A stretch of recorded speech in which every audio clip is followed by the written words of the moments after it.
Hey guys, so why does it always do that, man? I always gotta fix.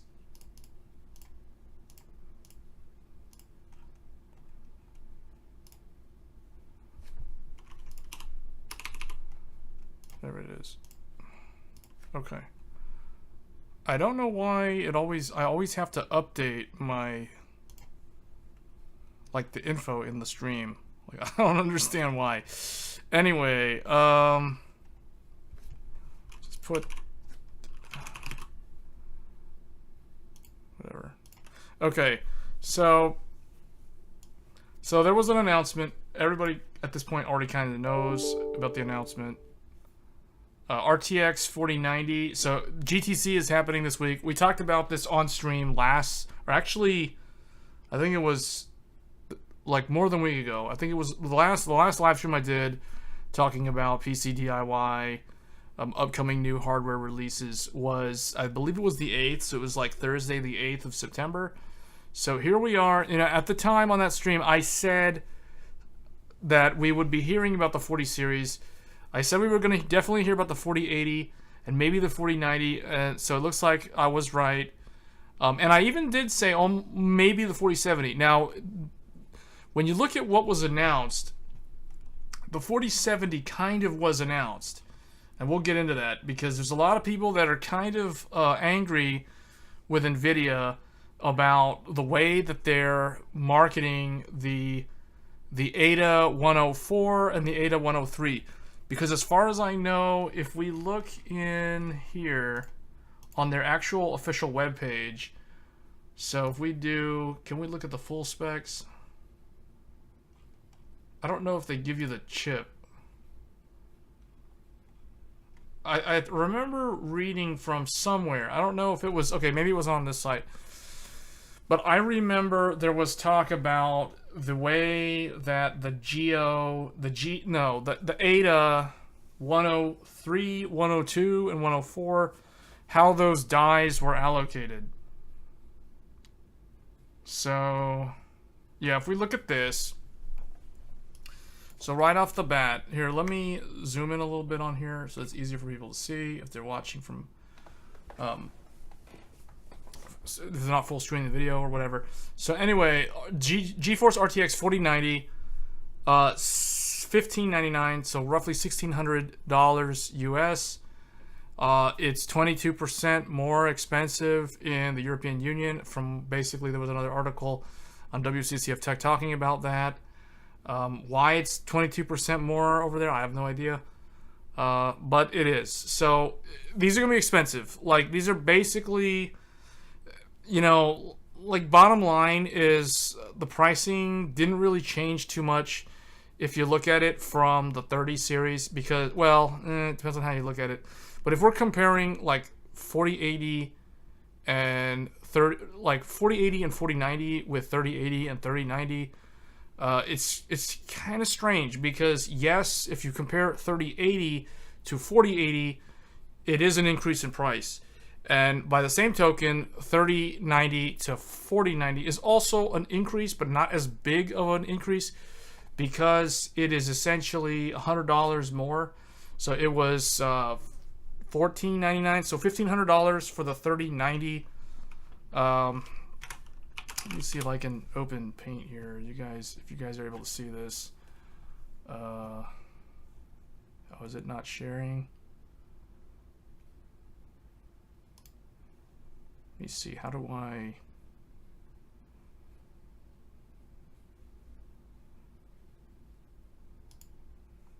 Okay.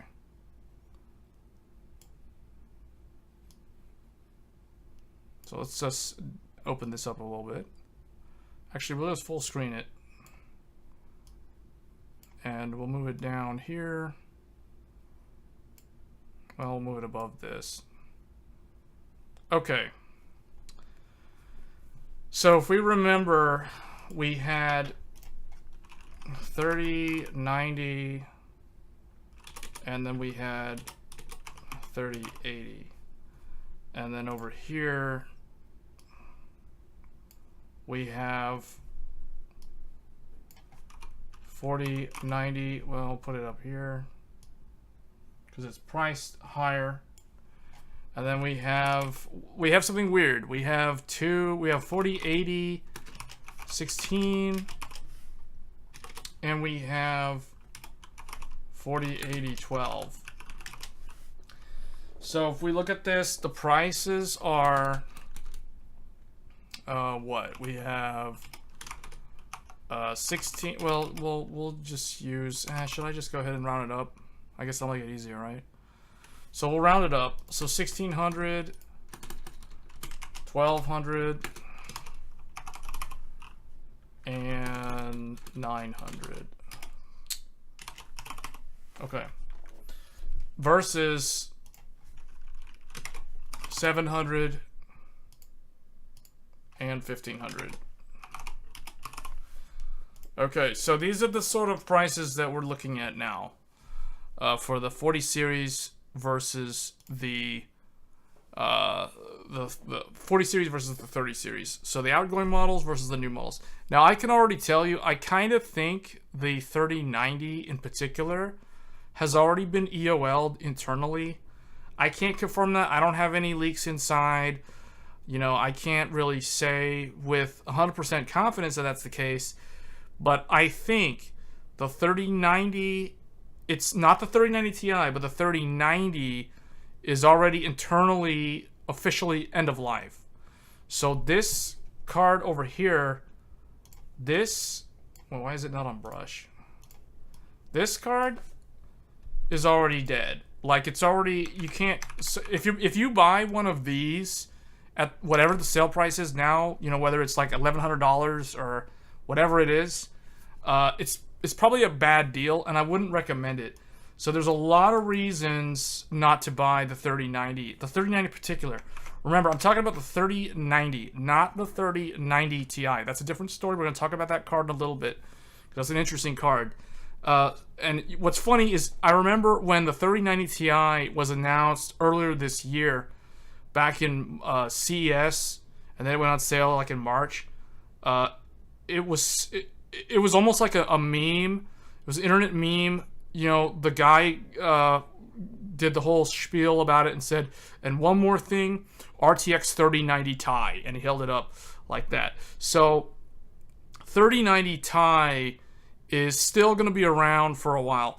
They still have a bunch of those GPUs to sell because they manufacture a lot of them. But going back to the 3090, this card is EOL, end of life, which means you should not be buying one of those. And there's more than one reason. One reason is that it's EOL. The other reason why I would not recommend purchasing the 3090 is because it has 24... Okay, it's got RAM on both sides of the PCB. So it's got RAM like on the front and on the back. And the problem with the card... Anyone who's owned a 3090 knows exactly what I'm going to talk about here in a little bit, unless they're completely oblivious to it and have no idea about how the card works. But it has memory on both sides. You got RAM here, and you also got RAM like on the back side. You can't see it, but essentially you have RAM on both sides. If we were to go to Tech Power Up and go to the 3090, and if we were to look at the pictures... Actually, right here. So, there we go. So, the 3090 has RAM chips on the front, which are properly cooled, and then it has RAM chips on the back, which are improperly cooled and tend to overheat and cook, and then you get artifacts, then you have issues, especially if you try to overclock these. So, longevity, the 3090's days are numbered from the time that you start using it and you're playing games at uncapped frame rates with very high temperatures. So that is the main reason why I would never buy one of these, and I would definitely discourage people I know from purchasing one of these, regardless of what the sale price is. So I wouldn't recommend this at all. Like, it's not good for that reason, just because it's poorly designed in terms of having RAM chips on the back for such a high wattage GPU. A 350 watt TDP GPU, the back side is going to typically be radiating heat between itself and the air cooler that's right above it, or if there's a water cooler, then it's probably even worse. So yeah, I would just definitely not recommend this. So that leaves us with the 3080. So the 3080 is going to be around for a while. This is the card, this card, and everything underneath it. So that means 3070, 3070 Ti, 3060, 3060 Ti. All those cards are going to continue to exist in the market for a long time, at least for a year. So it's because they manufactured so many of them. So don't expect any announcement for like 4060. 4070 will probably get announced at the end of the year for like a launch in like January or something.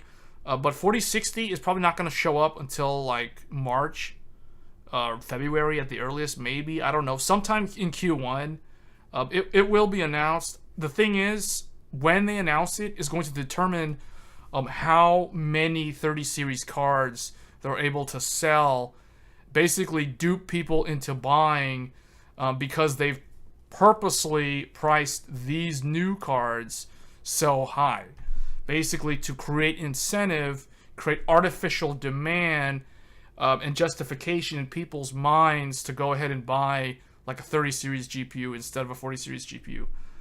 So yeah, so obviously early adopters are going to go for the 40 series, and that's totally fine. Like if I was in the market for a GPU, I would definitely not buy the 30 series at all. And I would also not buy this. This is basically a blatant steal. This is basically a money grab from nvidia. And people are probably thinking, well, isn't this one a money grab? Because this is like the highest priced one. No, not really. And the reason why this card at this price sort of makes sense is because of, you know, it's 24 gigabytes. Now, the only thing that I'm curious to know, and this isn't in the product specifications, is whether or not this card supports ECC on the VRAM. I don't know that. I don't know, so I'm just putting a question mark. Let's make it a triple question mark, because we don't know if ECC is supported on the 4090. Because interestingly enough, the 3090 Ti supports ECC. That's a really weird, interesting graphics card. What's funny is the 40 series, as bad as it is in terms of price, it really starts making the 3090 Ti look better and better in my mind. I don't know why, but it's the only one out of the 30 series, out of the outgoing lineup, that actually kind of makes sense with its new reduced price of like $1,100. So yeah, I don't know. It's pretty interesting. So if this supports ECC and it's prosumer the same way 3090 Ti was, then you know that would be cool. I mean, that kind of justifies the price. It's still pricey, but you know it's not as much as a 3090 Ti. The reason why it's not $2,000 is because I don't think nvidia could have gotten away with pricing it that high. Oh, let me do a noise test.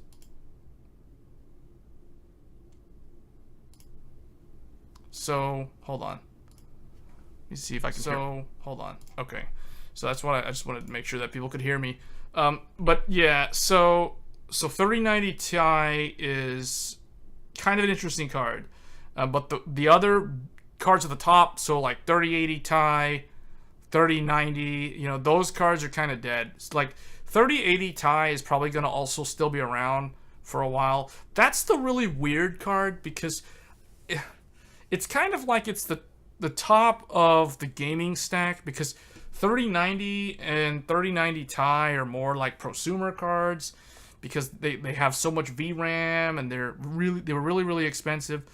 So I don't know. So in terms of like ECC, we don't know. I don't know the answer to that.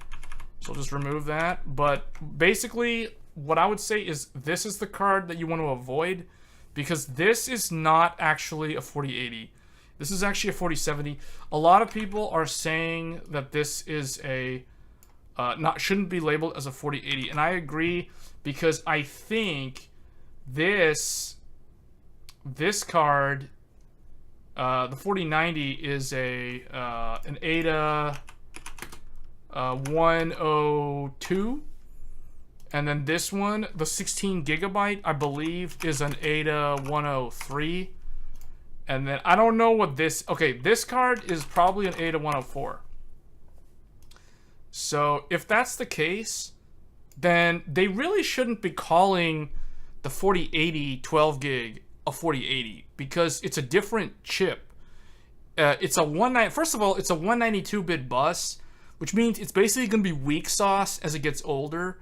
It's not going to age well because it's a 192-bit bus. And depending on how game architectures change over time, that card's gonna not be that good. I'm just saying. So this is the one that I would absolutely not even consider. Like, in my mind, this card shouldn't exist, or it's not that it shouldn't exist. It shouldn't be called a 4080. Like, it's very, very wrong, at least in my mind, that nvidia is calling this a 4080 because it's a 104, and people are gonna say, well, like the 1080 was a 104 chip and it was a 1080, and the same is true for like the 680, and I think the Turing cards. But I don't know about the Turing cards. I think the Turing cards was a 102. But the reason why, if you go look at like the 30 series, right? Like if we go look at 3090, this is the 3090. This card is a GA102 die, right? So this is a 102, and it's a 3090. Now let's go look at the 3080.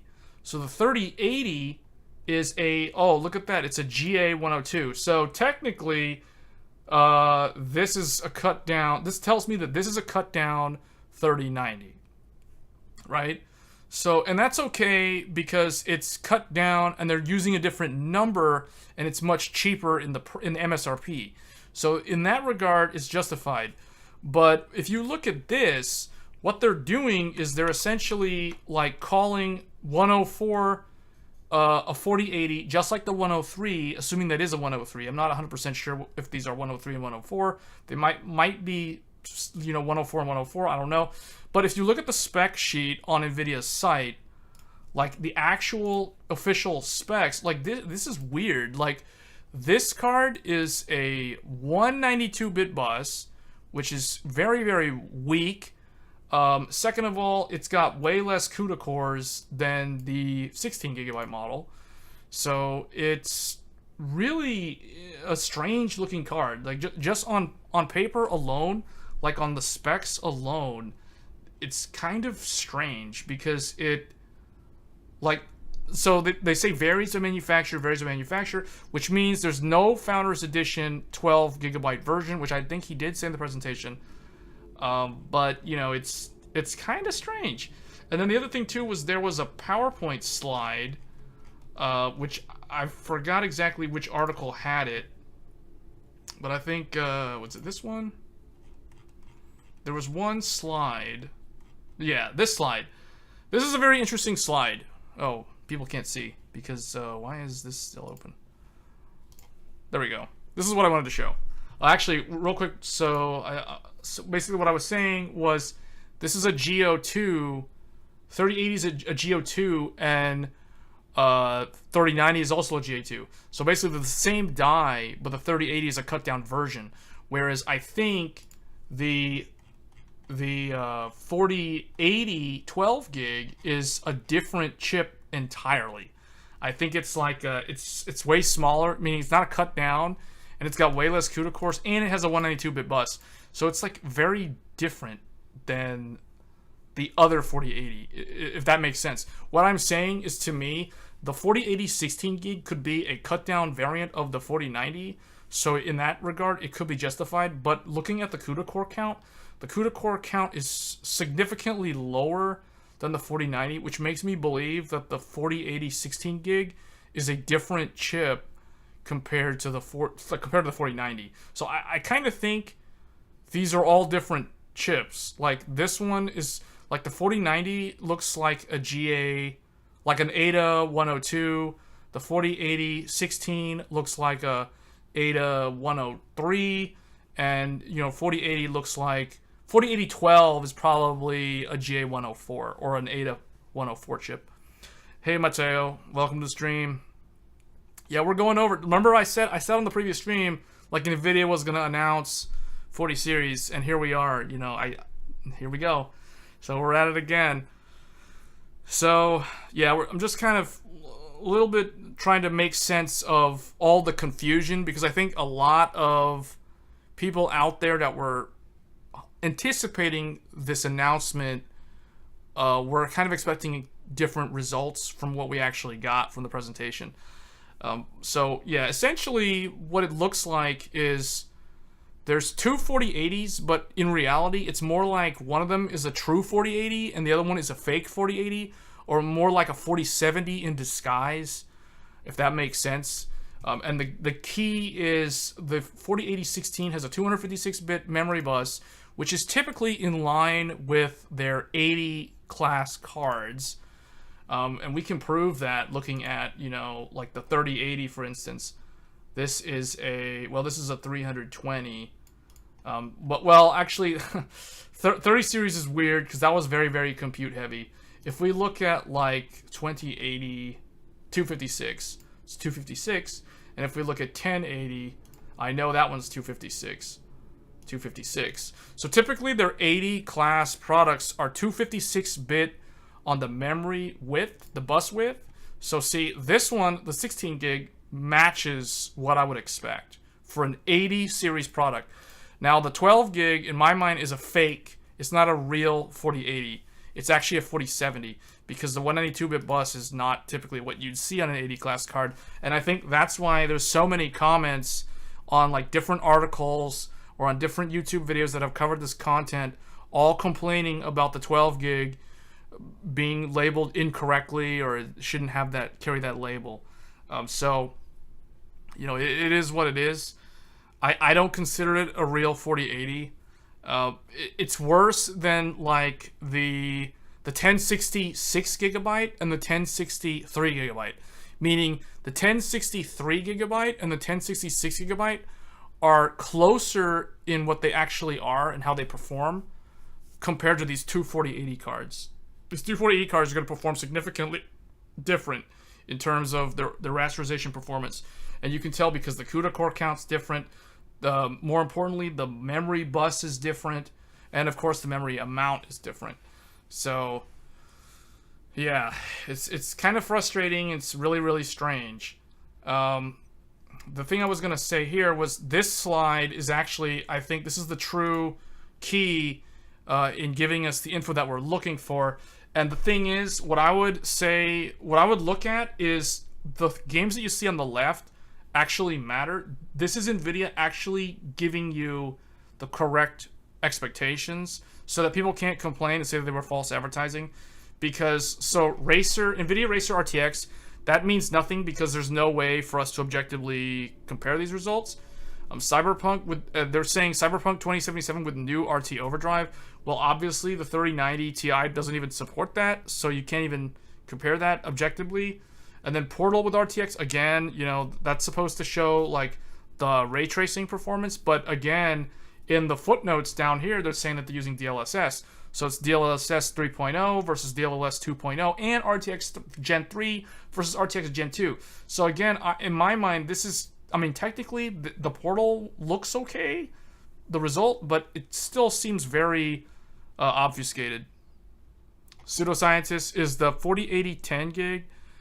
There's first of all, you mean 12 gig. There's no 10 gig. The 4080 10 gig, the actual 40. That's what I was saying earlier. So yes, the 4080 12 gig should actually be a 4070. There's a couple of reasons why I think they're calling it. So right here, I've already explained why it should be a 4070, and it has to deal with the chip, the actual chip that they're using on these GPUs. If you look here, we have an Ada 102 for the 4090. We have an Ada 103 for the 4080. And as far as I know, the 4080 12 gigabyte, so the $900 one, is an Ada 104. So that is actually, what that actually means is that's not a cut down GPU. Now, if it so happens that these two are the same die and one of them is a cut down, then that's fine. Then they can justify calling it a 4080. But the reason why I don't think that's the case is because the specs are too different between the two of them. It's one thing to reduce the shader count and the VRAM. It's another thing to reduce the memory bus width. So the width on the 4080 16 gig is a 256-bit bus. So here, we'll write this down so people have this. Actually, let me delete the stuff over here, because we were talking about why you shouldn't buy a 3090. But anyway, we're done with that. So this card has a 256-bit bus, memory bus. Okay, this one, what I call the fake 4080, or the 4080 12 gigabyte, or people are calling it the 4070 in disguise. They could just called it the 4080 instead of 4070 to sell it for more money. You have a point there, and that's kind of part of it too. But you have to remember, though, the 3070 is very expensive for a 70 series product. At $499, the MSRP of the 3070 is $500. When was the last time a 70 series card was $500? You know, maybe the 670? I don't even remember. So I mean, technically, they could price a 4070 at $900, right? They were able to price a 3070 at $500. They were able to price a 3070 Ti at $600. So there's nothing really stopping them from saying $900 for a 4070. But anyway, this is a 192-bit bus. So why is 195? 192. Why is this significant? Why is this so significant? Because this means that this particular SKU, this GPU, will not age nearly as well as a 16 gigabyte model. That is why there's so many people riled up and annoyed and angry at the false advertising or the weird obfuscation of the truth with them calling it a 4080 12 gigabyte. Because this 192-bit bus is not characteristic of an 80 series product. So I'm going to prove that to you right now. So if we go look at this, if we go back and look at this, let's take a look at the GTX 1080 from 2016. This was a GP104 die, and if you look down here, memory bus, 256-bit bus. 256-bit bus on an 80 series product. Now let's look at the 2080. Let's look, where is it at? They have so many of these. 2080. Okay, 2080 bus, 256-bit bus. Now, the thing is, with Ampere, things changed. So I'm going to give NVIDIA the benefit of the doubt. I'm going to play devil's advocate to my own argument, because if you look at the 30 series, it does not follow this pattern. Basically, the 30 series is where this typical pattern from NVIDIA falls apart, because the 3080 is a 320-bit bus. If we go look at that card, so 3080 is, sure enough, 320-bit bus. So it's different. And if we look at the 3090, I think it's the same. Oh, no. Okay, so 384. So, okay. So the pattern kind of breaks down in the Ampere line of products. So in that regard, it's, my argument isn't as strong as it could be.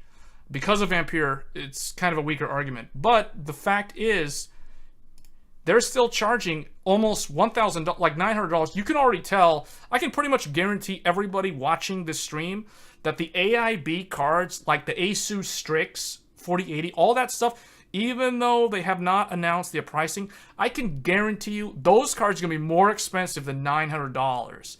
There's going to be there's probably going to be a $900 bargain bin, Gigabyte Eagle or a Zotac something or whatever. Or some Galax or whatever. There's going to be some cheapo blower style or whatever, $900, blaringly loud, unrefined graphics card that you can get for $900.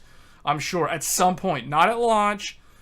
You're going to be waiting for a pretty long time, probably till next year if you want one of those more affordable, if you consider $900 affordable, for a ghetto 192-bit bus GPU.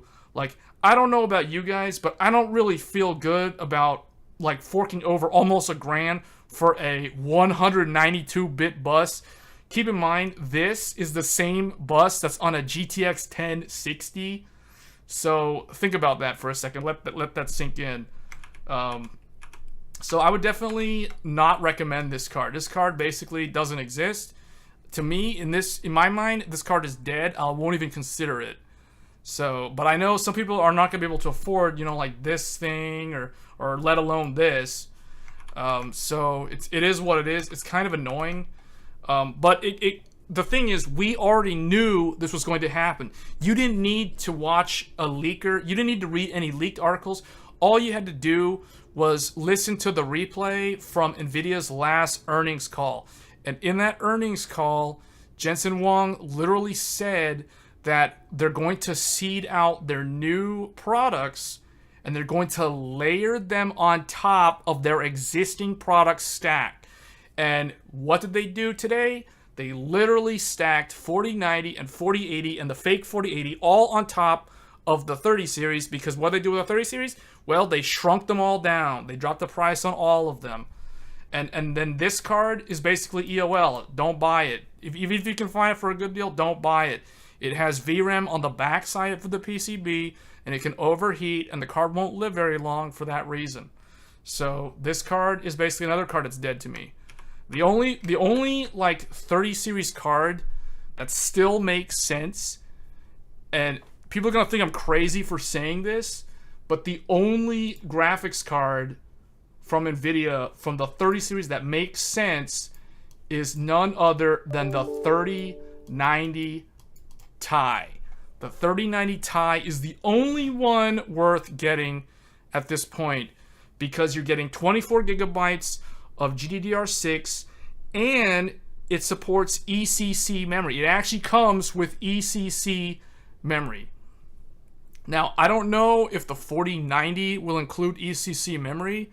I assume that it should at the price that it's at, but I could be wrong. They could cheap out again and, just sell you like 24 gigs without ECC support. So, but yeah, I don't know. Like the 3090 right now is the only one that actually seems like it's priced decently at like $1,100.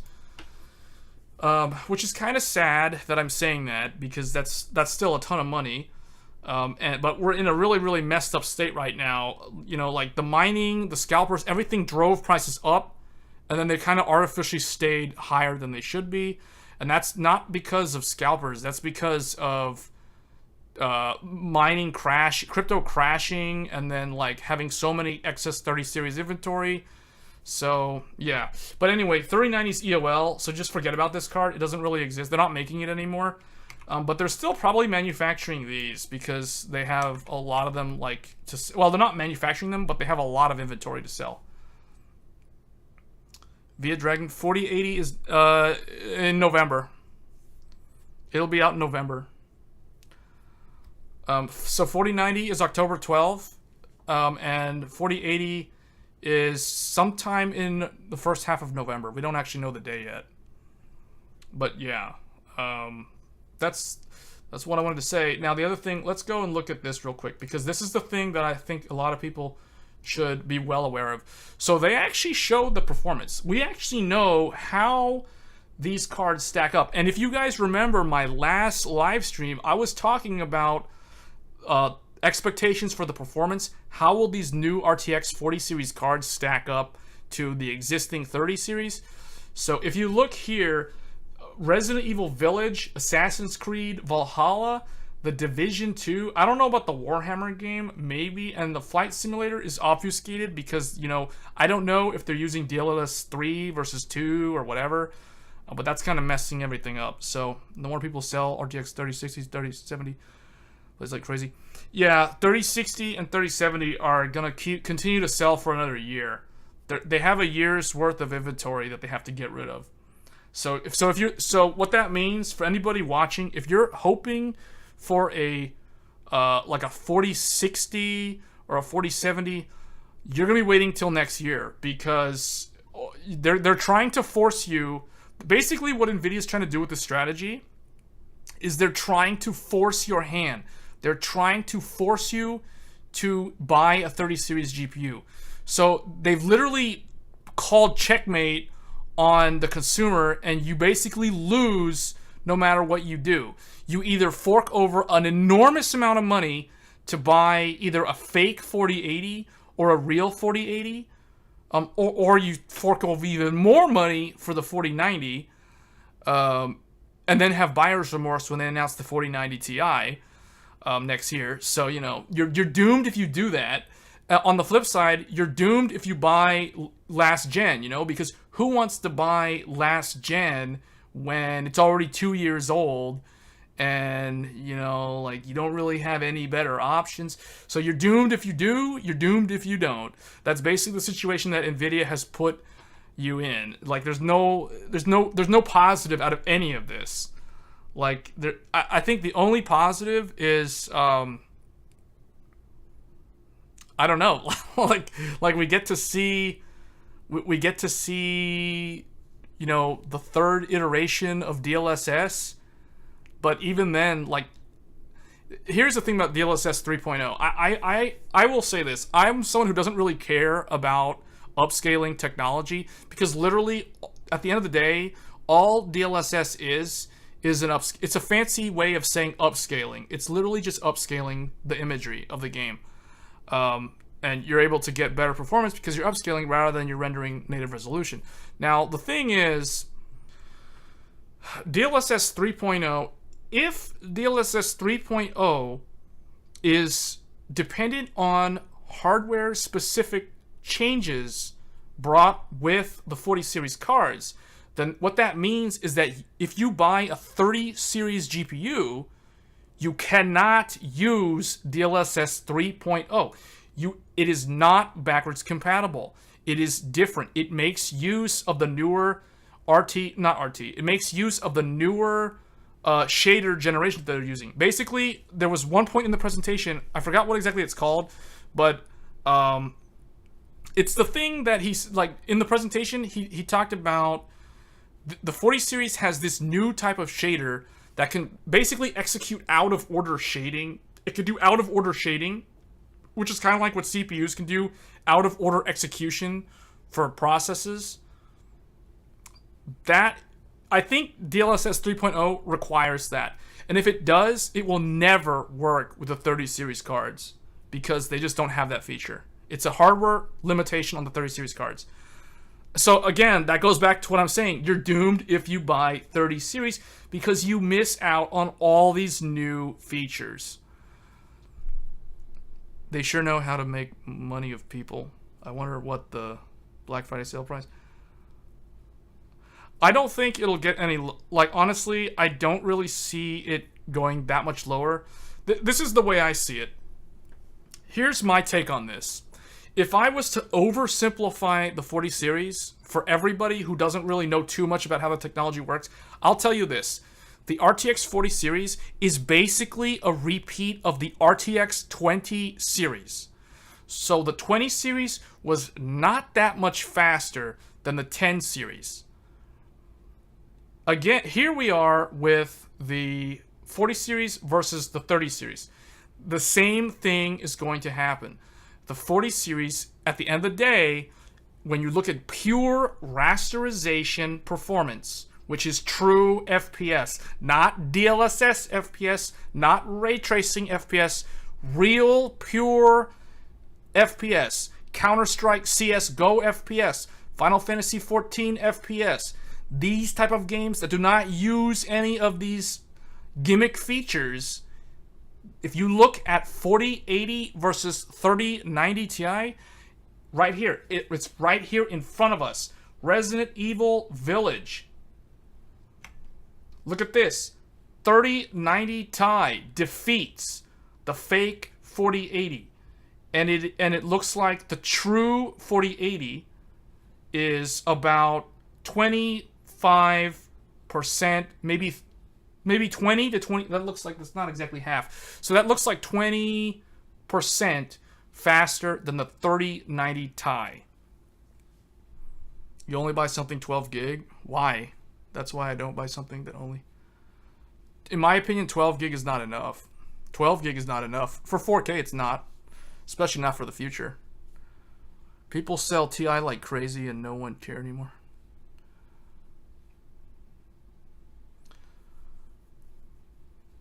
But you can see the performance right here. The Division 2, 3090 Ti, and fake 4080 basically Ti. And the true 4080 is, again, it looks like 15 to 20% faster in the Division 2. In Assassin's Creed Valhalla, the 3090 Ti is faster than the fake 4080, aka 4070, in disguise. And it looks like the... I mean, this one is probably the... Assassin's Creed Valhalla is the worst showing for the 40 series, because not only does the 12 gigabyte lose, but the 4080, the $1,200 card is 20% faster, and the $1,600 flagship is a little, about 49%, almost 50% faster than the 3090 Ti. And the 3090 Ti goes for $1,100 right now. I'm interested in the 3090 Ti for AI art like Midjourney. VRAM will also limit you in VR. VRAM is very, very important. And this is the reason why I think the AMD has it right. AMD has it right when it comes to selling you the correct amount of VRAM for the product here. AMD's been doing it right for like more than 5 years. TI only watch movies and mining. What? I don't understand what you mean by only watch movies and mining. I don't know about that. I think mining is not in a good spot right now. I'm interested in the... Okay. Yeah, so the thing is, the 3090 Ti is a very interesting card because it actually comes with ECC memory. Let me see here.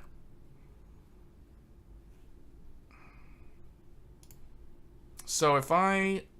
Let me see. How can I show you guys this real quick? Actually, let's do this.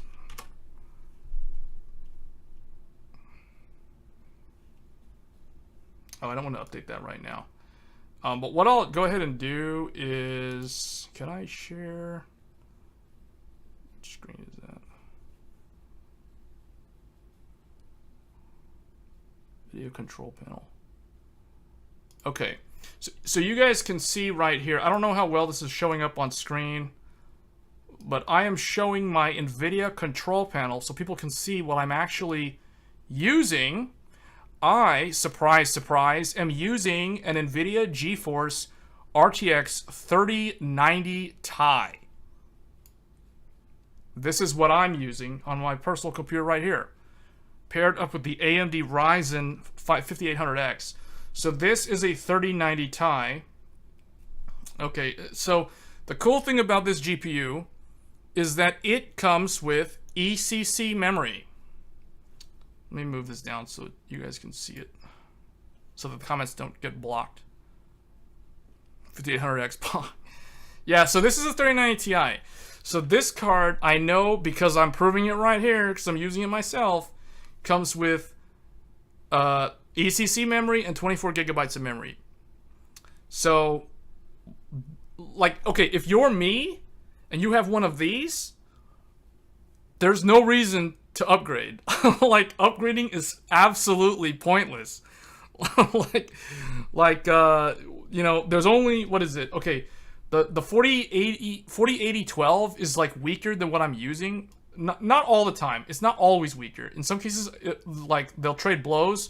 In some cases, I expect the fake 4080 to beat the 3090 Ti, but in other cases, the 3090 Ti will win. This is how I expect the reviews to showcase this.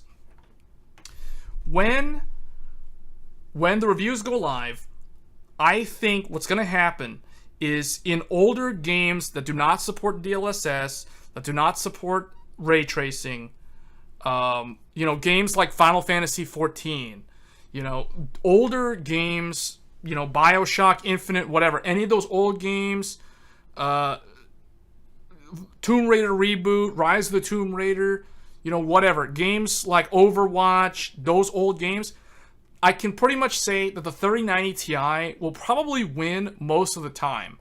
Now, if you look at newer games, Cyberpunk 2077, I still kind of think like either they're gonna tie or the 3090 Ti will win. But as soon as you start turning on things like ray tracing, as soon as you start using like DLSS 3.0 cheat codes enabled with DLSS, then you basically that's where I think the 4080 will start pulling ahead. Now, how do I think that the 3090 Ti will compare to the 4080 16 gigabyte? Now, here's where I think the 4080 is going to win. I think the 4080 16 is going to win most of the time, if not all the time, over the 3090 Ti. I kind of expect that if the 4080, if the true 4080 loses to the 3090 Ti, that's going to be pretty embarrassing. So I kind of think the way I see it, the 4080 is kind of like the 2080 versus the 1080 Ti, and the 1080 Ti is basically like 3090 Ti. Do you guys see where I'm coming from? That's kind of what I'm saying. Like 4080 is basically like the 2080 at launch versus the outgoing 1080 Ti, like the outgoing model. So that's kind of the way I see it. Now, the thing is, things were different back then because the 1080 Ti was kind of the top. Yes, there was a Titan Pascal, but it was really just like a 1080 Ti. It wasn't really that much better. So, but here we have the 4090, which obviously is going to be a lot faster than the 3090 Ti. Just because, I mean, you can tell just by looking at the specs. Like 4090 has 16,384 CUDA cores, and these are like these are newer than like the ones on the 3090 Ti. So if you're gonna look at 3090 Ti, this is 10,752 versus 16,000. You're talking about like almost 6,000 more CUDA cores. Obviously, the 4090 is going to like hands down win in all cases, like across the board. The 4080 16 has less than 10,000 CUDA cores. So this has less CUDA cores than the 3090 Ti.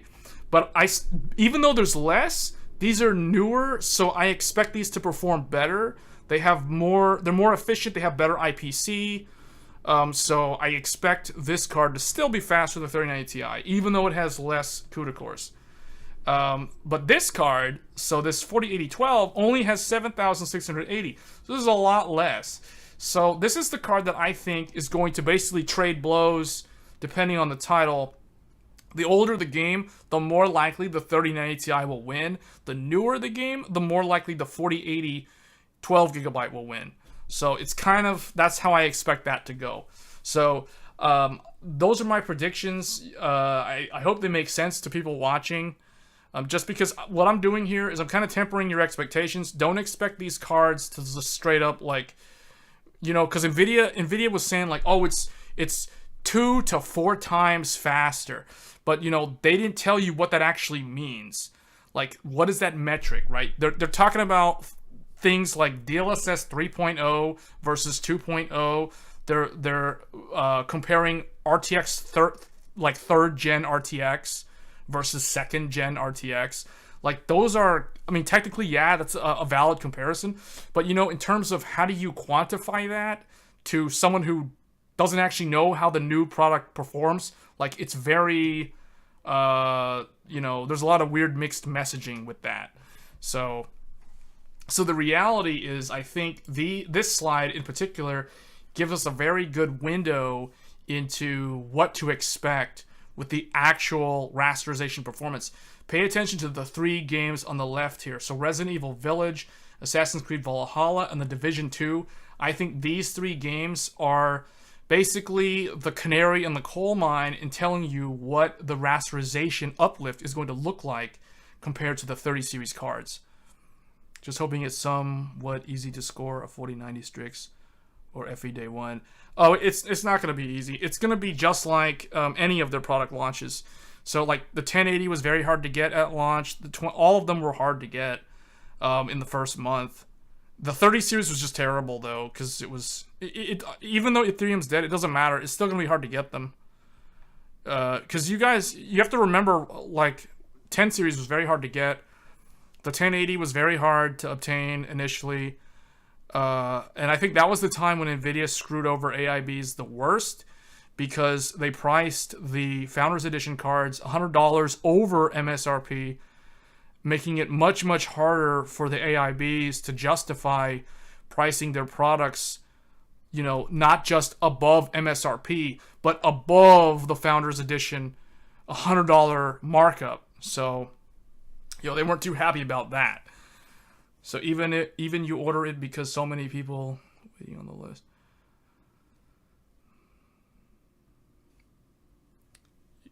I mean, I don't know. I don't think they're gonna be easy to get. It depends. Maybe the 4090 will be decent availability. I don't know. The availability on these can be really, really slim, especially the big die like the 4090. Because think about this. This is a very large die. It's like it's more than 600 millimeters squared.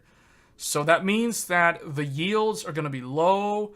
It means that you know, TSMC it's going to be harder to get good dies initially, like in the initial batch, because it's a big die. You know, the total number of units manufactured is going to be less, at least in the first couple of months. So I think the 4090 will be, regardless of like scalpers, there's always going to be scalpers, but regardless of them, I don't think they're going to stick around that long this time around, because mining is dead, but also because, first of all, it's $1,600, so you can expect the Strix is going to be like $1,750 or $1,800, or somewhere around there is kind of where I expect the Strix cards to be priced at. So, you know, like, anybody who thinks they're going to be able to buy a Strix for $1,600 is not thinking about this realistically. The AIB card is going to be more expensive than the FE. The FE is going to be the cheapest one, actually, at launch. Eventually, there's probably going to be, like, cheaper ones, or ones that have the same price as the MSRP, or as the FE. But, like, okay, let's bring back up the paint document. So let's do this. Let's do price predictions now, because we've already talked about. Whoops. Let me delete some of this stuff. Delete that. Delete this. Okay, so what do I think is gonna happen? Here's what I think is gonna happen. So Asus Strix is probably going to be $1,750 to $1,850, somewhere around there. I'm just giving you guys ballpark figures.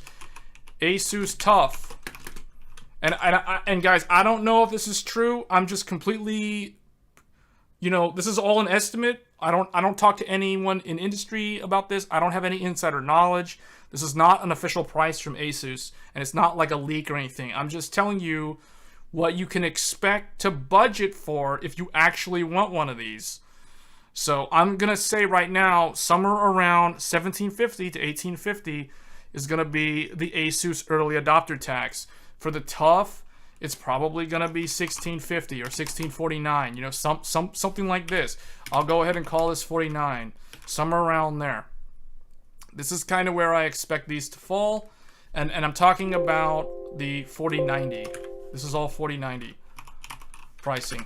Now, MSI, you know, MSI has what? Gaming X. This is probably going to be something like this.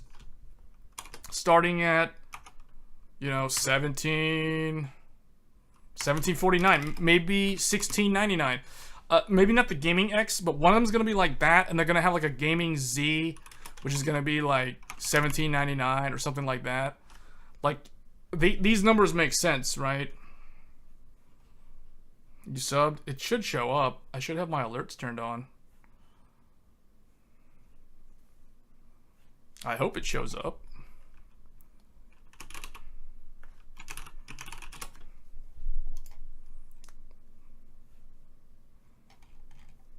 Let me check. I hope your sub shows up, because I know I have it. But anyway, this is kind of what I expect the price. Hold on. Let's see. You subbed, but I don't see it. It'll probably show up later. There's probably some latency. MSI are not bad. I like it if they got it first. I just take it from their company. Oh yeah, you know what? That's the thing too. EVGA is not even here anymore. I just did a video about like how to use Radeon settings because EVGA is gone. People might be considering jumping over to Red Team. Just did it. Wait. Okay. Yeah, it'll probably come. Yeah. So the thing is, we don't have EVGA to choose from. That's kind of sad, actually. I like EVGA. EVGA was probably my favorite one on the nvidia side.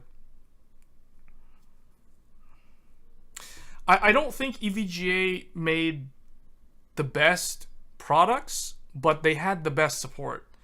And you know, sometimes that accounts for a lot. I'd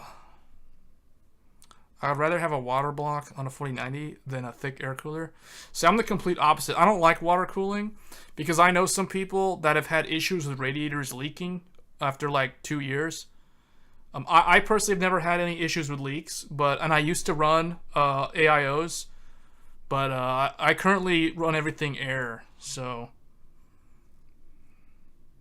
for those wondering, what I'm using right now is a Founders Edition 3090 Ti from Best Buy. So I'm never buying red. Software not good. No, I don't know, man. Have you ever used Team Red? My other computer is using a Radeon 6950 XT. I've done videos on my channel specifically covering Radeon because I feel like they need a lot more coverage to get the word out there so people aren't so scared of using their stuff. But honestly, I use both, so I'm not biased at all. Like, I can tell you the ins and outs of both Radeon settings and Geforce, and it kind of depends on what you're doing. But I would say in the last 2 years, basically ever since the 5700 XT back in 2019, Radeon has really improved their driver suite. It's like night and day difference compared to how it was back in the Vega 64 days. And I've got videos showcasing all the AMD, like I have a video talking about the legendary Tahiti, so the HD 7970. I have one on the Fury, which competed with the 980 Ti. I have one covering Vega 64. You know, these videos that I did recently on the channel are kind of like, they're more of like a question of if you have one of those cards or a card from nvidia that is in the same performance category, should you upgrade? That's basically what the videos are structured as. And typically, like if you have something older than Vega, the answer is yes. And if you have Vega or a GTX 1080, the answer is maybe, and it really depends on what monitor resolution you're using. Because from what I found in my testing, is that Vega 64, and by the same token the GTX 1080, perform really well at 1440p. And if you're on, like, you know, a high refresh 1080p monitor, honestly, there's really no reason to upgrade beyond Vega 64 unless you really just want like a platform upgrade. Like if you want, you know, the newer features that are found on the newer Radeon cards or the newer Geforce cards. But I've never had any problems with Radeon. I've never had any problems with Geforce. I've had weird issues with Geforce recently because I upgraded my monitor to a 4K monitor. But the Radeon card doesn't have any problem. Like, the Radeon card was smart enough to detect that my Sony InZone M9 monitor is a 10-bit color monitor and automatically chose 10-bit, whereas my Geforce 3090 Ti, for some reason, kept choosing 8-bit color, and I had to figure out how to go into NVIDIA control panel and figure out how to actually manually force it to go to 10-bit. So, I mean, that's an example of me having an issue with an NVIDIA card and not having an issue with an AMD card. So I can speak, you know, good and bad of both, because I have used both. So I do find AMD's easier to find specific things because the Radeon settings, the UI is just so much more modern compared to the old NVIDIA control panel. But I mean, the NVIDIA control panel, it's, you know, it's easy enough to use once you're used to it. So if AMD comes out with a good card at a good price, I think many will switch. Many tired of nvidia. Yeah, honestly, I really think AMD the 6000 series is very, very good. It's very good.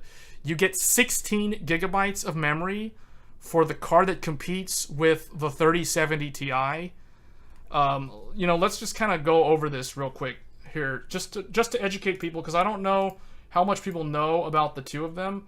I'm not turning this into an AMD versus NVIDIA, but I just want to give you guys on paper the specs, so you know, we'll just go from like 3080 Ti, 3080, 3070 Ti, 3070, 3060 Ti, 3060, and 3050. Technically, this exists in mobile, and then 3050.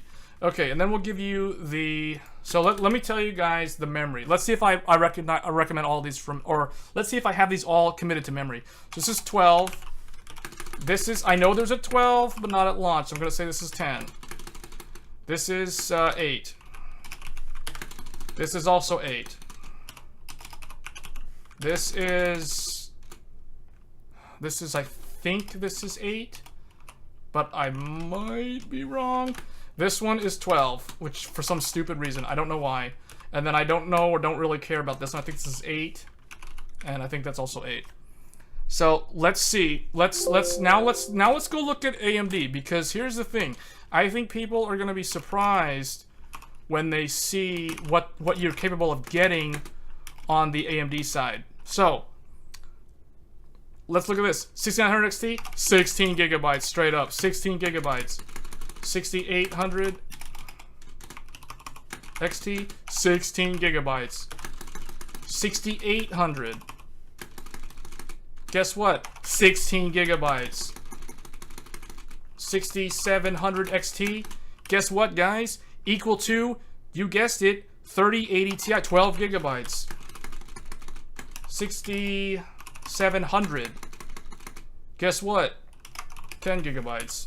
This used to be mining card exclusive.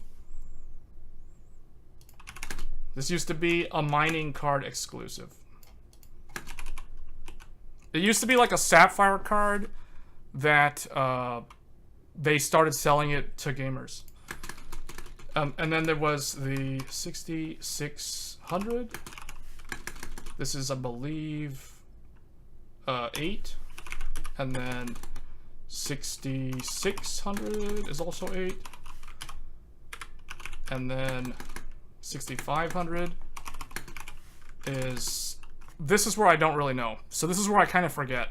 I think this is either 8 or 4. I can't... This one's the one I don't know. Because at this point, we're falling into like entry level. And I don't really pay too much attention to the super entry level stuff. So I don't really know on that one. I'm not even sure if this is right. This might be 6 or 4 or something. So now I need to fact check myself, especially for these ones down here. But I can pretty much guarantee, like, all of this is 100% correct. If I was taking an exam, if I was doing like Who Wants to Be a Millionaire, and they were like testing me over like memory spec, I'm pretty sure I got a 100 on these. Actually, no, I got a 100 on these. These are the ones I'm not sure.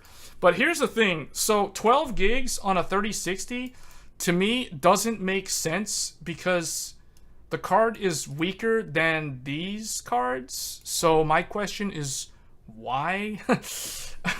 Typically, the memory should scale up like the way it does on AMD's side, instead of like kind of weird on this side. So basically, this is the way I see it. If you're playing on a 4K monitor, 16 gigabytes of memory. So who has you covered? Well, AMD's had you covered for a long time. In fact, Radeon 7 has 16 gigabytes of memory, but we're not going to talk about Radeon 7. That's too old. I want a 24 gigabyte 3080 Ti. Okay, sell me an AMD card with good RAM for AI art. Wait. If AMD comes out, he's lying. Who's lying? If AMD's lying? I like to build AMD PC because easy, stable, but not the video card thought, lol. I don't know what you guys are talking about. I like to use NVIDIA more. You like to use NVIDIA more, but why? Why do you like to use NVIDIA more? That's where I would challenge you. because I think it's a psychological thing, to be honest. I really think that people like to use NVIDIA more just because they have this, there's like a psychological halo effect that's being cast upon them. They're basically under NVIDIA's spell. That's kind of the way I see it.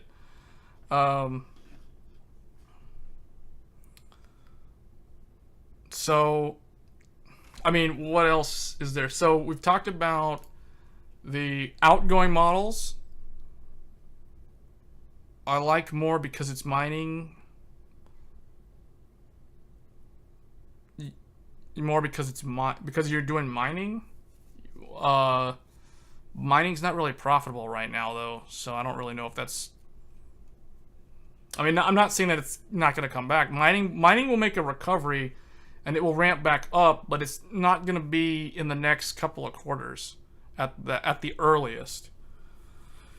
So, yeah, I don't really think mining is something we have to worry about for this generation of GPUs, because remember, the 20 series did not have this problem. The RTX 20 series didn't have the issue with just don't want issues with GPU. Okay, I mean, you're gonna have to elaborate on what you mean by issues with GPU, because I don't know what you mean by that.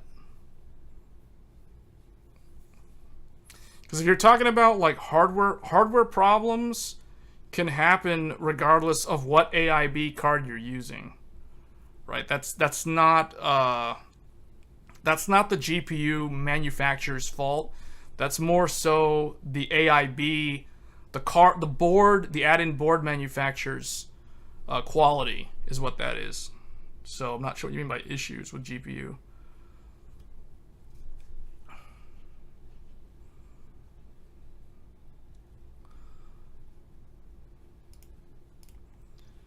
So let's see, is there anything else I wanted to talk about here? But this slide gives us the performance numbers of what to expect in terms of rasterization, because we're not really able to, objectively say what the ray tracing looks like from looking at this.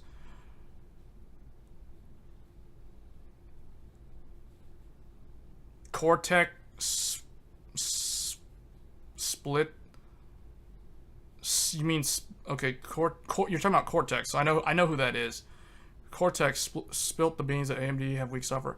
Okay, I'm not sure what you mean by weak software.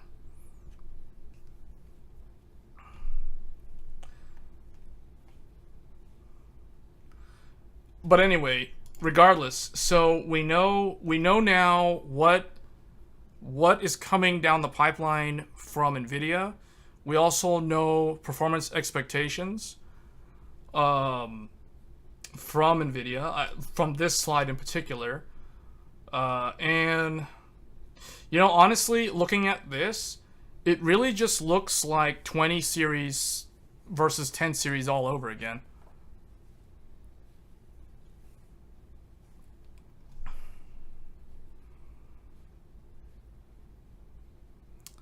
No, I don't think he's talking about CPUs. I think he's talking about software, but I'm not exactly sure what he means.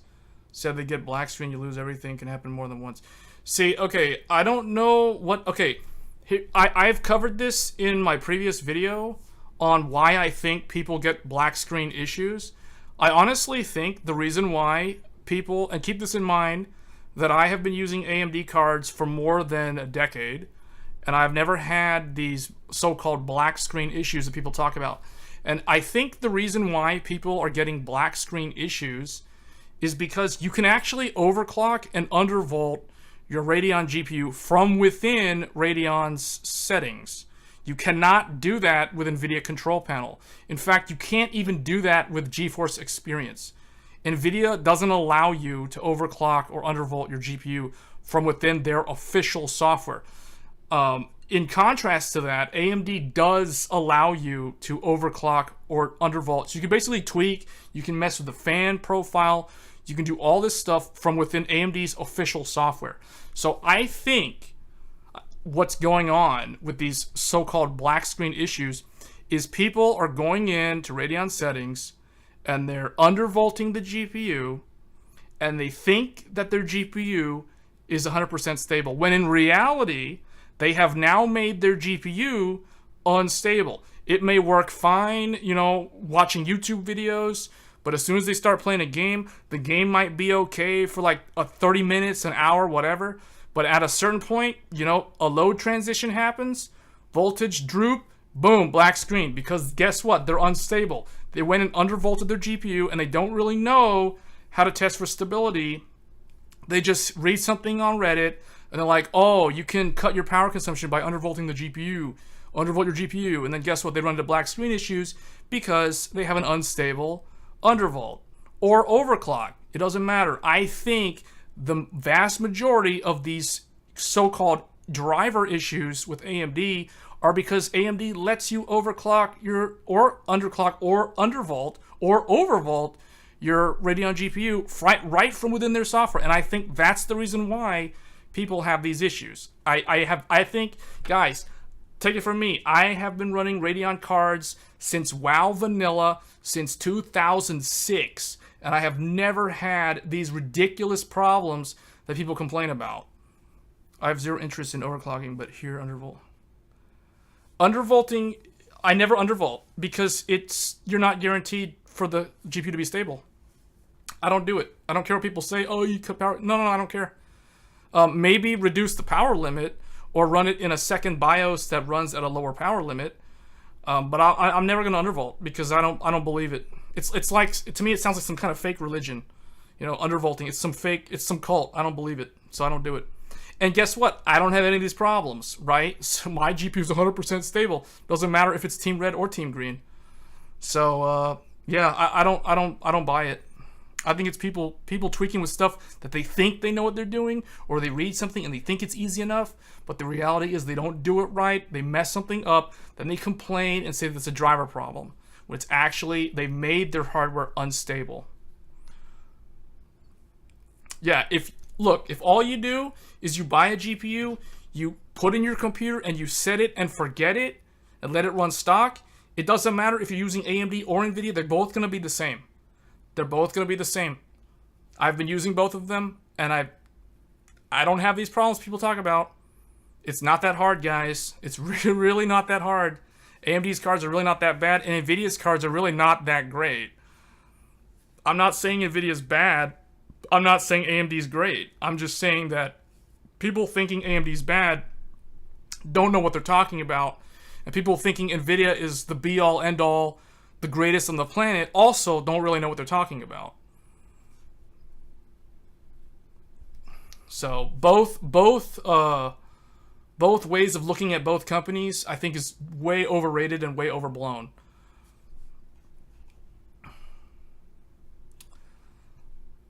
So, but we know the performance of the 40 series. That's kind of what I wanted to cover on today's stream. We know the pricing. We know the launch for the 4090 will be October 12th. We know that AMD is going to announce something on November 2nd or November 3rd. Basically, whenever sometime before the 4080 launches, we're going to hear something about RDNA 3. So, but I think here's what I think. If you want a 4090 and if you can afford $1,700 or $1,800 for a Strix or whatever, then that, I mean, if you can get one, then whatever. That it is what it is. If you're on the fence about the 4080 because you don't like that there's a fake 4080, which actually is a 4070, and that's kind of $900 for like a 4070 tier product, or $1,200 for what should have been a $700 product. If you're not really happy about that, I would wait for RDNA 3 because I think RDNA 3 is going to be pretty surprising. Let's just put it that way. I have no idea how it's going to stack up, but I do think that what NVIDIA is doing with the 40 series, as I was listening to the presentation today, I got so many RTX 20 series vibes. Because at the time, in my mind, I was thinking NVIDIA is really trying to change the rules of the game. Like with DLSS 3.0, they're really trying to change the rules of the game. They're trying to downplay rasterization performance as much as possible, and I think there's two reasons for that. One reason is because if you look here, gen over gen, rasterization performance is not that impressive, especially with the amount of CUDA cores that they're packing in there, and them being next-gen CUDA cores.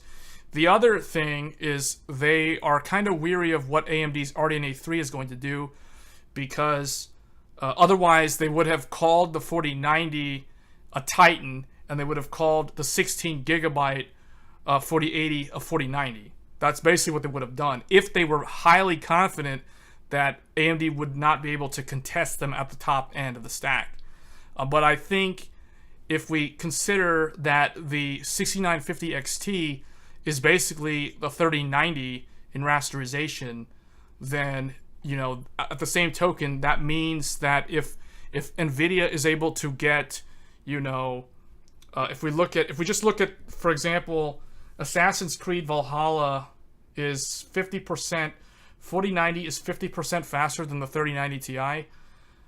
So that means that it's 60% faster than the 6950 XT. So that means that if AMD's 7900 series is, if there are leaks on how 7900 stacks up to the 6900 XT, that can kind of give us a window into how it would stack up against the 4090. But I really think that in terms of 4080, AMD will have something that is equal to it. I don't know about the 4090, because that one, just looking at these charts, the numbers are all over the place, and it's so confusing to evaluate it objectively, because DLSS 3 is thrown in here, and that really confuses things. It just makes it much harder to figure out what actually is a real number on these charts. So, but see, again, that's why I'm saying, to me, this is NVIDIA trying to change the rules of the game, because if they can't outright win in rasterization like they used to, like back in the days of like the 1080 Ti, for example, then they have to try to change the message. They have to try to change the way the public perceives performance increases. And the way they're doing that is by trying to sell you on software innovation. In this case, DLSS 3.0 and improved ray tracing. So in my opinion, ray tracing is not going away, but I still think that ray tracing is still going to be, it's a long way off before we see ray tracing really take off, and, you know, 40 to 50% of all new games feature ray tracing. I think we're not there yet, is what I'm saying. And I think DLSS 3.0 is very interesting, and I think that alone is kind of where NVIDIA is going to make up the difference in terms of being able to claim that their new generation of cards is significantly faster than their previous generation of cards. Because, frankly, I don't think they're going to be that impressive on a rasterization performance alone, if that makes sense. So you know, on another note, this could be the signs of the limitations of silicon now that we're down to, like, you know, they're using TSMC 4 nanometer. So, you know, you can only go down so much more before you start going to a different scale entirely in how these things are manufactured. So I think because of that, they're having to come up with new ways to get those performance increases. And I think at some point, they're not really going to be able to achieve that much more in terms of pure rasterization, just because things have gotten so small that you can only improve it so much, right? You're going to have to find an alternative way to improve your FPS count. And one of those ways, it looks like, is going to be DLSS 3.0. So very interesting in that regard. I don't necessarily agree with it, but I do understand why they're doing it. And part of it is because we are reaching limits on the silicon. And the other part of it is, you know, they're having to try to innovate and keep their closed ecosystem strong, so that they don't cede market share easily to a competitor, whether we're talking about AMD or whether we're talking about Intel. And I think honestly, I think nvidia is probably more concerned. I think they're a little concerned with AMD, but I don't think they're really that concerned with AMD. And not because of gaming, not because of differences in gaming.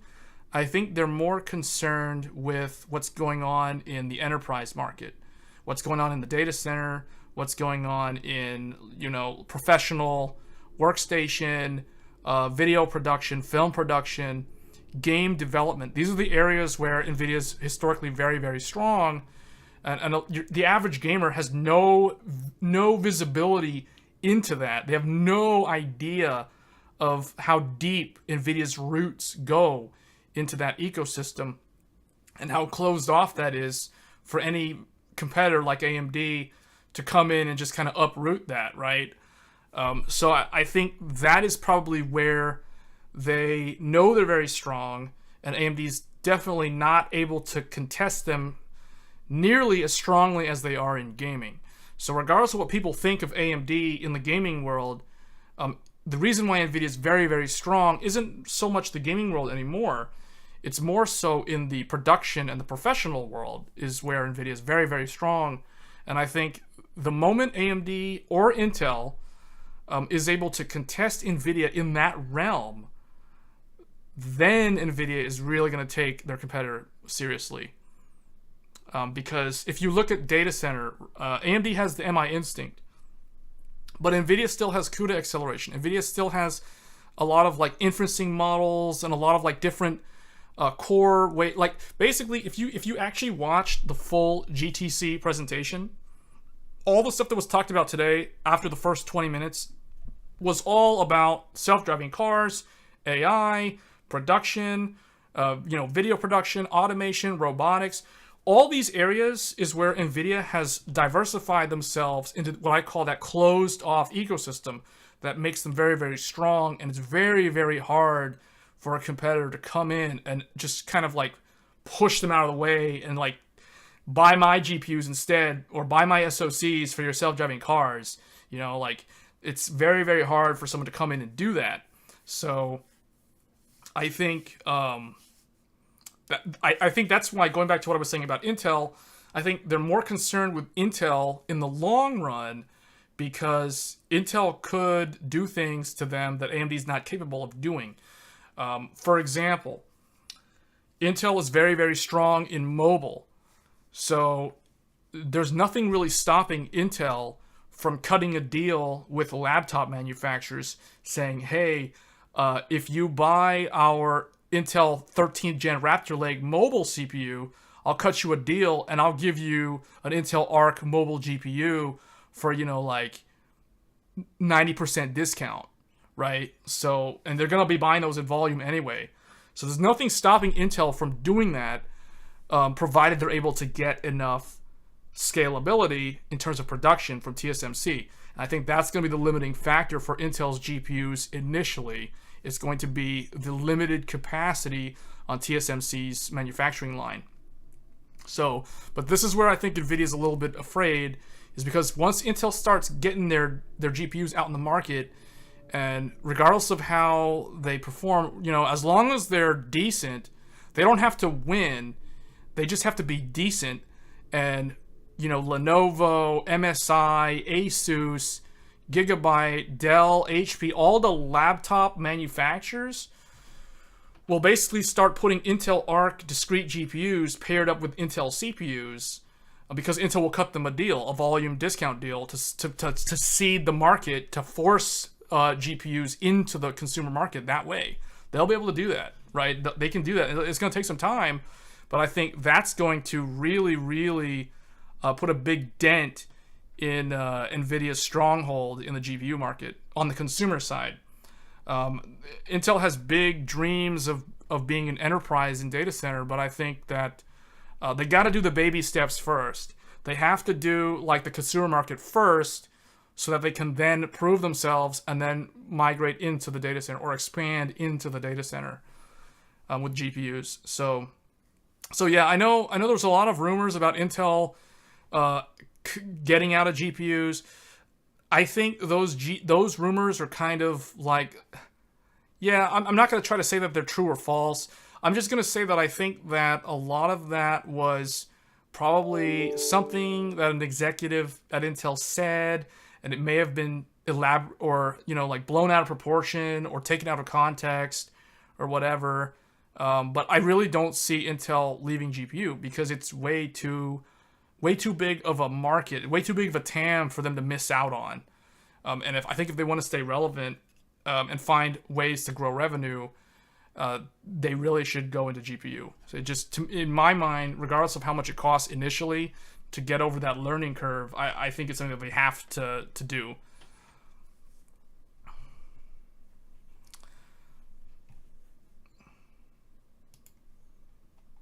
So Intel expects to lose more market share, considering, yeah. So this goes back into what people were saying about the rumors of them.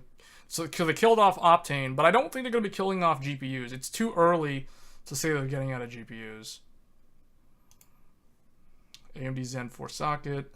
So yeah, I'm really wanting to get one of these Intel Arc GPUs, more so than these RTX 40 series cards. Like, I want to play around with the A770. I want to see what it can actually do.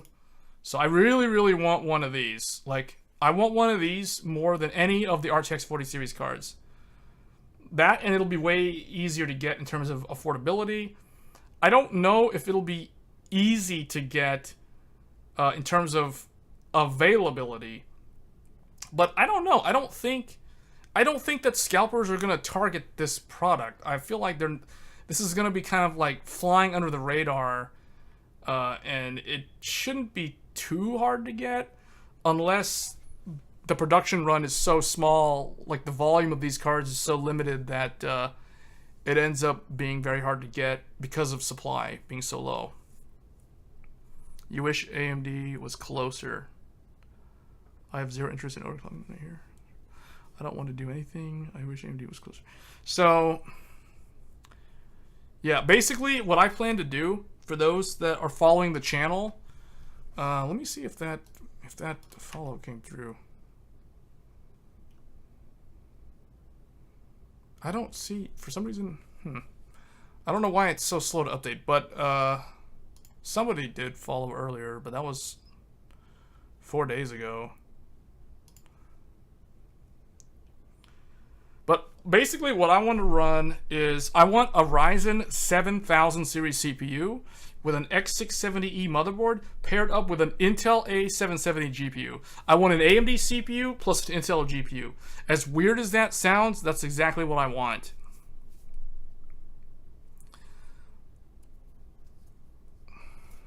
So I did talk about the computer that I'm running earlier. So I have two desktops. This one is a Ryzen 5800X paired up with an nvidia Geforce RTX 3090 Ti. The other computer is an Intel Alder Lake, so a 12th gen i7 12700K paired up with an AMD Radeon RX 6950 XT. So it's the one that I have an unboxing video of the channel. Or there's an unboxing video of that GPU on this channel. And now that I think that I probably should have done an unboxing of the 3090 Ti Founders Edition, because I did get that card like a month before I got the AMD card. But yeah, I unboxed the AMD one, and then that one's on the channel, and that's paired up with the Intel CPU. So I have an Intel CPU plus an AMD GPU, then I have an AMD CPU plus an nvidia GPU. So that way the power consumption evens out, because the Intel CPU uses a lot of power at full load, and then the nvidia GPU uses a lot of power at full load. So when I pair up the efficient Ryzen CPU with the inefficient nvidia GPU, you get a power consumption figure, and then you pair up the inefficient Intel CPU with the relatively efficient Radeon GPU, you get similar power consumption. So they both systems kind of are balanced in that they both draw similar amounts of power. If I were to run it the other way around, like if I were to pair the AMD plus AMD and NVIDIA plus Intel, then I'd have a definite imbalance, because the Intel plus NVIDIA would be like way higher power consumption, and the AMD plus AMD would be way lower power consumption. So that wouldn't be nice, because I don't like a lot of waste heat in my room. It's very, very uncomfortable. So that's why I pair it up that way. But things are going to change next week. So I don't know if I'm going to be doing a live stream for the Ryzen build, because I am going to be building a Ryzen 7000 series. So I'm going to be building AM5 with an X670E motherboard. So I think I talked about it with you guys on the previous stream. I'm considering this motherboard in particular. So the MSI MEG X670E Ace. I don't know if I'm going to be able to get one. It's very expensive. It's a $700 motherboard. I'm not happy about that at all. And the other thing that annoys me is it does not support SLI. So I can't test my 1080 SLI setup with this motherboard. If I wanted SLI, I have to go with the Godlike, which is a $1,300 motherboard. And that's just way too much. So that's just a no-go. The other thing is, I'm thinking if I can't get this motherboard, I'll probably get the MEG Carbon Wi-Fi, because it's still X670E, and it's a regular ATX form factor compared to this thing. So if we go to, I guess if we change the local website, why is it like that? Motherboards, AMD motherboards, AMD platform. Okay. So let's look at this, this, and this, I guess. So this is the one that I will probably end up getting if I can't get the Ace. But yeah, like this one seems like it's a good balance board. It's also pricey, but it's not like crazy pricey like the extended ATX boards. So this one is probably more normal. And the other thing too is this one also supports you get DisplayPort and HDMI for the integrated graphics, as well as a DisplayPort alt mode off of one of the USB-C ports. So you can literally drive 3 monitors off of the integrated graphics. So that's interesting. You can't do that with the Ace. You're limited to 1 display using DisplayPort alt mode on this one. So this one right here can drive a monitor, but this one and this one can't for some reason. But I do want the expander card, and that's kind of one of the reasons why I want to pick this up. But if I can't get it, then I'm going to go for the Carbon Wi-Fi. The Godlike, as much as I would like to be able to do SLI, the fact that 40 series killed off SLI completely, and it's just too expensive. Like, I still have my 1080 Ti, oh, not 1080 Ti, I still have my pair of GTX 1080 Founders Edition cards that I do have videos on the channel covering things like SLI and FreeSync on NVIDIA and that sort of stuff. So I have videos on that. I still have those 2 GPUs and the SLI bridge, the high bandwidth bridge for Pascal. So I can still, like, cover that, but I would need the Godlike board to do that. And as far as I know, this is the only motherboard that I know of that supports SLI.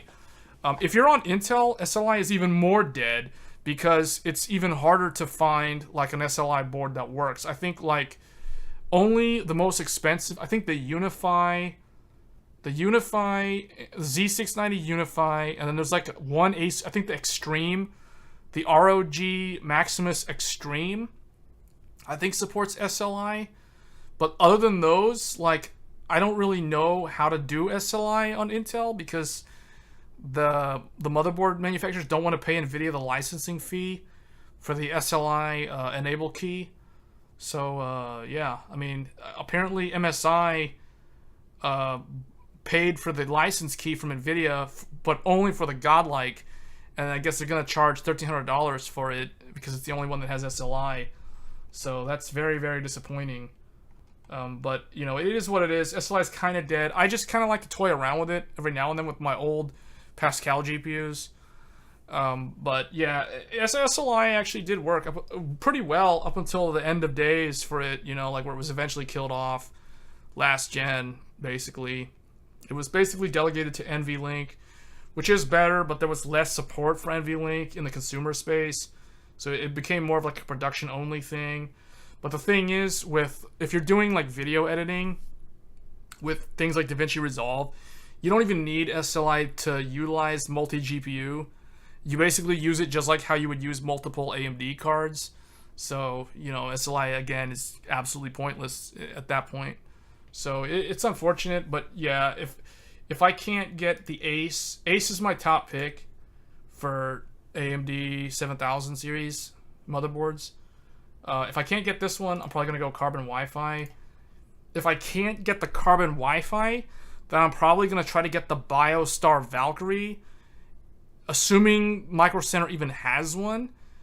If it doesn't have, if they don't even carry it, then I don't know what I'll do. Like, I'll probably try to go Gigabyte, but even then, I don't even know what I would get.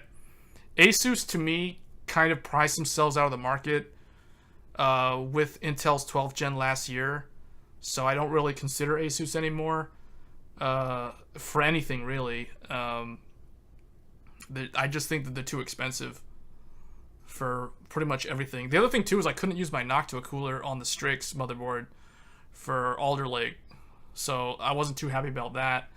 So that kind of forced me into either Gigabyte or MSI.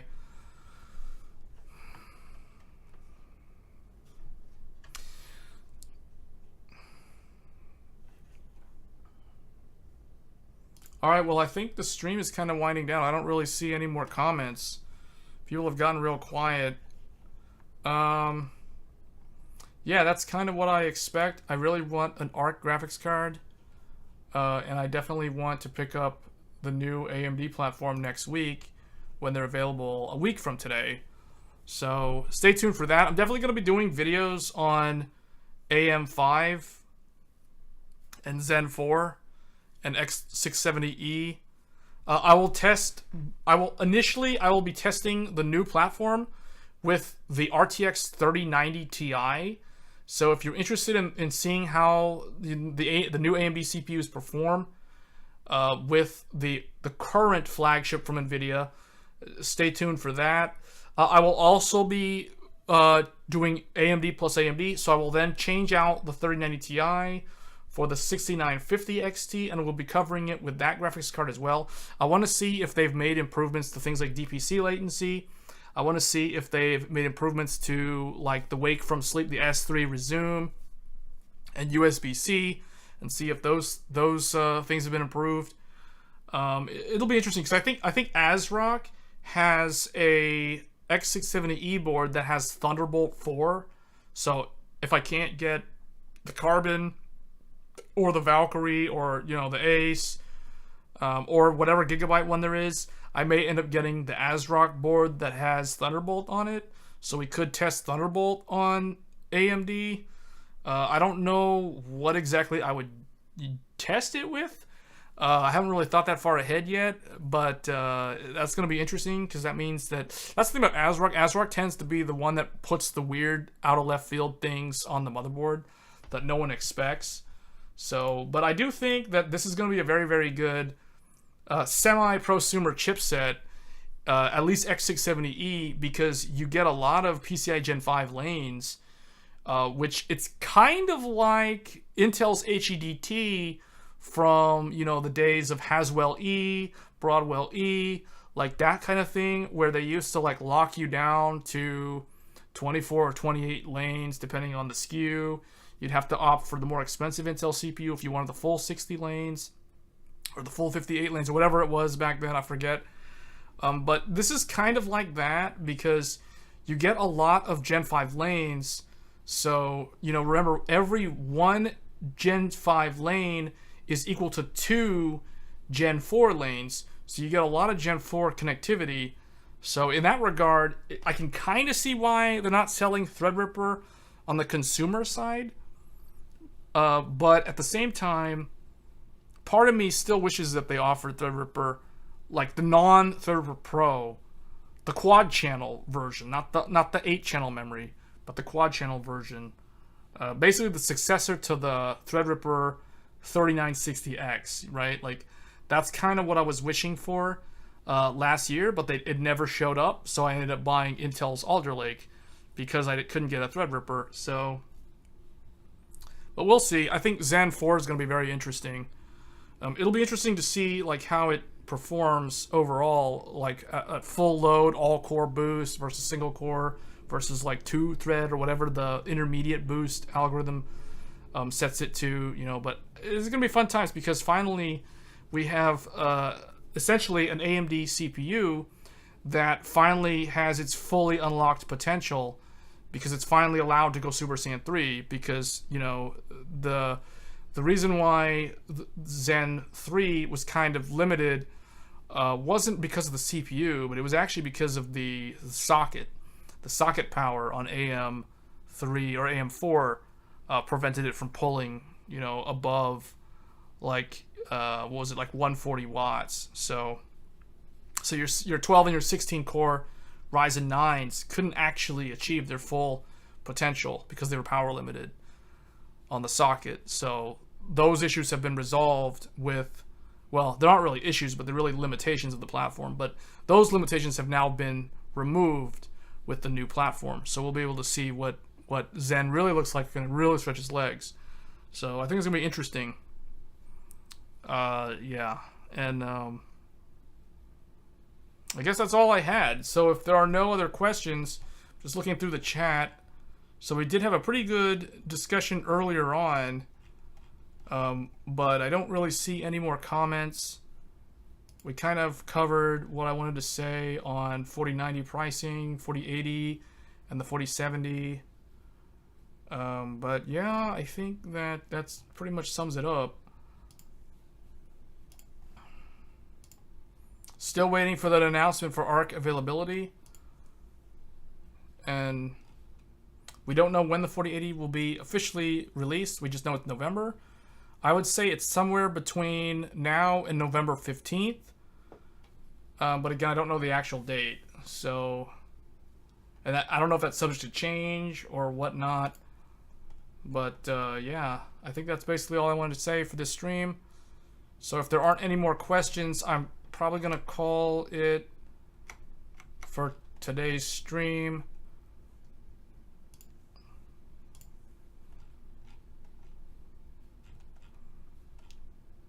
So there's the 4090.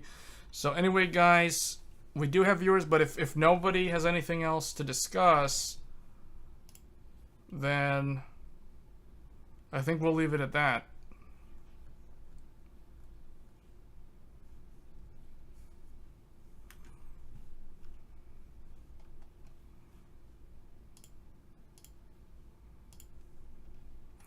All right. So, alright guys, well, I guess I'm going to go ahead and end the stream. Thanks for joining and tuning in, and those who were commenting, leading to some pretty good discussion earlier on. But hopefully this stream has set expectations for how these GPUs will perform compared to the 30 series. And stay tuned next week. I will be back with AMD Ryzen 7000. I plan to get a 7950X as well as an MSI motherboard, but I don't know what motherboard I'll end up with. It kind of depends on availability. But I'm going to be trying to pair that up with 64 gigabytes of memory. That's going to be two 32 gig DIMMs. I'm planning to get 5600 megahertz RAM.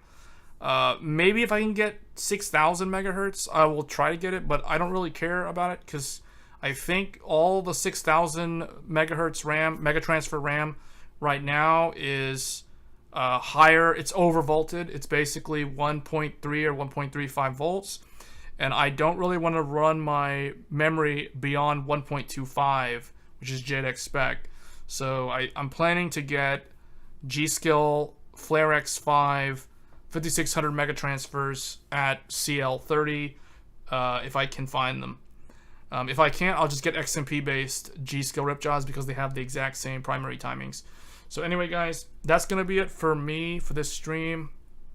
Hope you enjoy this content, and if you're a PC enthusiast like me, or if you're somebody who's interested in DIY PC gaming PC builds, high-end desktop builds or HEDT, performance tuning, airflow optimization, case management, etc., cable management, whatever. If you like that kind of content, stay tuned or feel free to subscribe to the channel. It really does help me feel like being motivated to make more of these videos, because sometimes I think, well, who watches these videos anyway? I shouldn't even bother. But if more people subscribe, then I'll definitely feel more incentive to actually try and make meaningful content for you guys. So if you like this content, or if you enjoyed it, and you think you learned something, then feel free to subscribe. It really helps me out, really motivates me. So I appreciate you guys for tuning in and watching the stream and interacting in the chat. And I will catch you guys in the next one. Thanks again.